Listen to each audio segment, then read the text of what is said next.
चलते हैं गांव की सौंधी सौंधी खुशबू की तरफ और बचपन की यादों की तरफ। बनाते हैं एक हेल्दी और टेस्टी थाली, बढ़ते हैं रेसिपी की तरफ।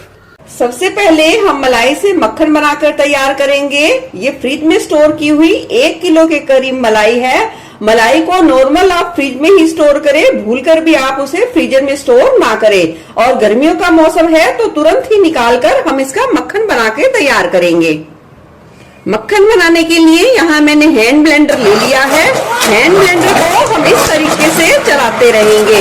लगभग हम 1 मिनट के करीब ही चलाएंगे। देखेंगे मलाई तुरंत ही गाढ़ा होना शुरू हो जाएगी। 1 मिनट से भी कम समय लगा है, मलाई देखिए गाढ़ा होना शुरू हो गई है। अब इसी तरीके से हम हैंड ब्लेंडर से मलाई को मथते रहेंगे और आप 1 से 2 मिनट में ही देखोगे मक्खन अलग हो जाएगा।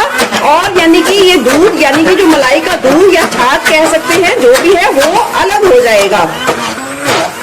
टोटल 2.5 से 3 मिनट का समय लगा है। देख सकते हैं मक्खन हमारा बनके बिल्कुल अच्छे तरीके से तैयार हो गया है। अब हम इस हैंड ब्लेंडर में फंसा हुआ मक्खन इस तरीके से निकाल देंगे। याद रखें बिजली का स्विच बंद कर लीजिए, उसके बाद ही आप इस तरीके से निकालें। और ये आगे का जो हिस्सा है उसे गर्म पानी से अच्छे तरीके से धो लीजिए और फिर उसे पोंछ कर रख दीजिए। इससे क्या होगा, हैंड ब्लेंडर सालों साल तक बिल्कुल भी खराब नहीं होगा। ये एक छोटी सी टिप्स है, इसका आप ध्यान रखें। अब हम हाथों की मदद से इस तरीके से थोड़ा सा मथ लेंगे ताकि मक्खन बिल्कुल एक जगह सारा इकट्ठा हो जाए और इसका ये जो छाछ यानी कि मट्ठा है वो अलग हो जाए। इसे जितनी अच्छे तरीके से सेपरेट यानी अलग करोगे उतना ही ये मक्खन लंबे समय तक सही रहेगा, उसमें खटास बिल्कुल भी पैदा नहीं होगी और घी तो सालों साल सही तरीके से बना रहेगा। तो चलिए अब हम इस मट्ठे को अलग कर देते हैं। मट्ठे को अलग करने के बाद हमने ली है यहाँ खूब सारी बर्फ। इस तरीके से क्या होगा, मक्खन हमारा बहुत ही अच्छे तरीके से गर्मियों में धुल पाएगा और वो बिल्कुल भी पिघलेगा नहीं। डाल देंगे ठंडा ठंडा पानी और इस तरीके से ठंडे ठंडे पानी में अच्छे तरीके से मथेंगे। इस क्रिया को 2 से 3 बार ही करना है ताकि मक्खन बहुत ही अच्छे तरीके से साफ हो जाए। मक्खन को अच्छे तरीके से धो लिया है। देख सकते हैं आप मक्खन का टेक्सचर, ये देख सकते हैं कितना बढ़िया मक्खन का गोला बनके बिल्कुल तैयार है। आप इसे फ्रिज में स्टोर करें और अपने बच्चे और फैमिली के साथ इसे हफ्तों भर एंजॉय कर सकते हैं। इसमें बिल्कुल भी खटास नहीं होगी। अब बनाएंगे मक्खन से घी। हमने ये मक्खन का गोला डाल दिया है कढ़ाई में और हाई फ्लेम पे पहले मक्खन को अच्छे तरीके से पिघलने देंगे। इस तरीके से थोड़ा कड़छी से इस तरीके से थोड़ा खोल देंगे ताकि जल्दी से ये पिघलना शुरू हो जाए। देख सकते हैं मक्खन अच्छे तरीके से पिघल गया है और वो देखिए थोड़ा थोड़ा सा उबलना भी शुरू हो गया है। इस स्टेज पर गैस की फ्लेम को लो पर कर देंगे और इसे अच्छे तरीके से पकने देंगे और फिर आप देखोगे घी बिल्कुल साफ तरीके से अलग हो जाएगा और हमें अच्छे तरीके से बिल्कुल साफ घी मिल जाएगा। तो चलिए अब हम इसे लो फ्लेम पे पकने देंगे और इसे बीच बीच में से चलाते रहेंगे ताकि कहीं पे भी हमारा ये मक्खन है लगे ना, जले ना।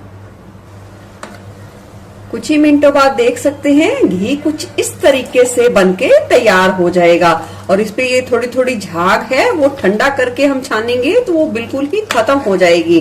तो चलिए इसे अच्छे तरीके से थोड़ा ठंडा कर लेते हैं और याद रखें इसे छानने के लिए लोहे की छलनी का ही इस्तेमाल करना है और बहुत ज्यादा गर्म घी को आपको बिल्कुल भी नहीं छानना है। चलिए ये देख सकते हैं घी भी हमने बना के तैयार कर लिया है। गांव का हमने घर पर सफेद मक्खन भी बना के तैयार किया है तो और घी भी बना के तैयार किया है और इसके कॉम्बिनेशन में चटनी तो बनती है। तो चलिए बनाते हैं।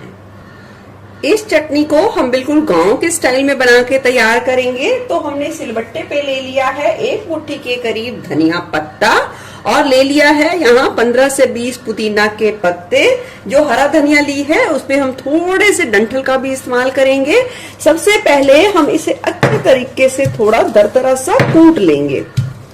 धनिया और पुदीना को ये देख सकते हैं हमने इस तरीके से दरदरा सा कूट लिया है अब यहाँ मैंने लिया है आधी चम्मच के करीब अनारदाना। अनारदाने को मैंने 10 से 15 मिनट पहले भिगा दिया था। आप चाहें तो अमचूर पाउडर का इस्तेमाल कर सकते हैं।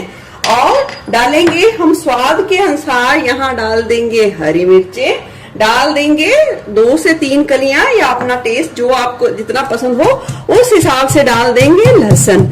अब इन्हें भी हम दरदरा सा कूट लेंगे। हरी मिर्च और लहसुन को भी हमने अच्छे तरीके से दरदरा सा कूट लिया है। यहाँ डाल देंगे हम एक मीडियम साइज का कटा हुआ प्याज और डाल देंगे एक मीडियम साइज का देसी वाला टमाटर डालेंगे जिसमें खटास होती है। और इसे भी हम सारी चीजों के साथ मिलाते हुए पीस लेंगे।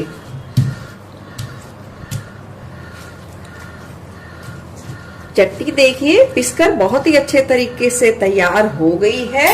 अब हम इसमें डालेंगे स्वाद के अनुसार, थोड़ा सा डाल देंगे काला नमक, थोड़ी सी कुटी हुई काली मिर्च यानी कि 2 से 3 चुटकी के करीब डालेंगे।